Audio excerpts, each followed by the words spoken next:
শাকিব খান মুম্বাই যাচ্ছেন। শাকিব খান তার শুটিং ফ্লোরে থাকা ছবি বরবাদের বেশিরভাগ শুটিং সম্পন্ন করেছেন। বাকি অংশের শুটিং করতে আবারও মুম্বাই উড়াল দিচ্ছেন ঢাকায় সিনেমার এই শীর্ষ নায়ক। এ ছবির পরিচালক মেহেদী হাসান হৃদয় জানিয়েছেন, 10-11 তারিখ শাকিব খান বরবাদ শেষ করতে মুম্বাইয়ে যাচ্ছে। সেখানে 2 সপ্তাহে তিনি বাকি অংশের শুটিং শেষ করবেন। এই নির্মাতা বলেন, ইতিমধ্যে 28 দিন শুটিং করে ফেলেছি। যতটুকু কাজ করেছি আমার বিশ্বাস আছে দর্শক পছন্দ করবেন। আমাদের দর্শকরা যেসব সিনেমার রেফারেন্স দিয়ে সার্বক্ষণিক অনলাইনে আলাপ আলোচনা করেন, বরবাদ অনেকটা তেমন সিনেমা হতে যাচ্ছে। শাকিব ভাই থেকে পুরো টিম এই কাজ নিয়ে কনফিডেন্ট। আশা করব আগামীতে ট্রেলার রিলিজের পর দর্শকরা আমাদের ভালোবাসা দিয়ে ভরিয়ে দেবেন। গেল ডিসেম্বরে বরবাদ ছবিতে শাকিব খানের লুক পোস্টার রিভিল হয়।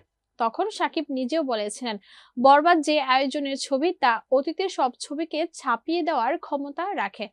এর আগে প্রিয়তমার ভালোবাসা পেয়েছি, তুফান করেছি, বরবাদ সবকিছুকে ছাড়িয়ে যাবে। সেদিন আর বেশি দূরে নয়, আমাদের ছবি 100 থেকে 200 কোটির ক্লাবেও যাবে। বরবাদও তেমন ছবি। শাকিবের প্রকাশিত সেই লুকও তেমন আভাসই দিয়েছিল। বরবাদ ছবিতে শাকিব খানের নায়িকা ইধিকা পাল আছেন, যিশু সেনগুপ্ত সহ বাংলাদেশের সুপরিচিতি অনেক শিল্পী।